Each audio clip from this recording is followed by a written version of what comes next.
the handheld rust removal laser, which makes rust literally evaporate.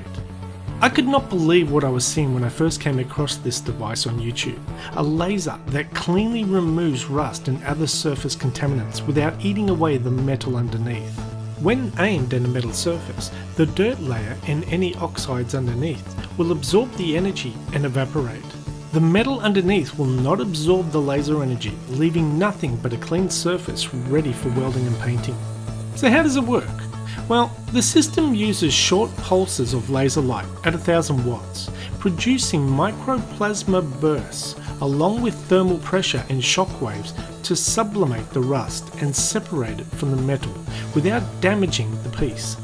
Now, I know what you're thinking as I wondered it myself, and the answer is no. This will not vaporize human flesh.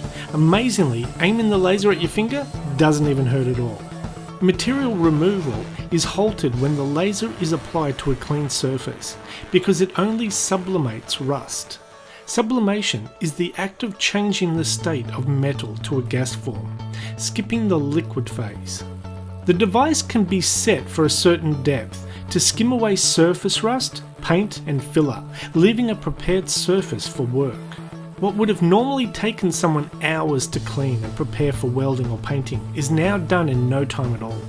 What makes this laser device even better is the fact that it has an onboard hoover system that immediately sucks up the vaporized rust, making the entire rust removal process clean and simple.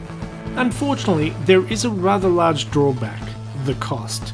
This state-of-the-art device is not sitting on some retail shelf somewhere for $100. The cheapest version on the market is a much smaller, less powerful 20-watt unit that starts at around $80,000, and the 1000-watt unit will set you back nearly $500,000. So it's fair to say that laser rust removal is probably out of the reach of most panel beaters and mechanics trying to restore cars. But I recall in the 80s that computer CD writer drives were selling for $50,000, and it was just a few years later that we were installing them in PCs for under $1,000. So give it a few years and I bet you'll be able to buy this device at your local hardware store for Father's Day. Anyway, that's the end of this video. Thanks for watching, we'll see you next time. Bye bye.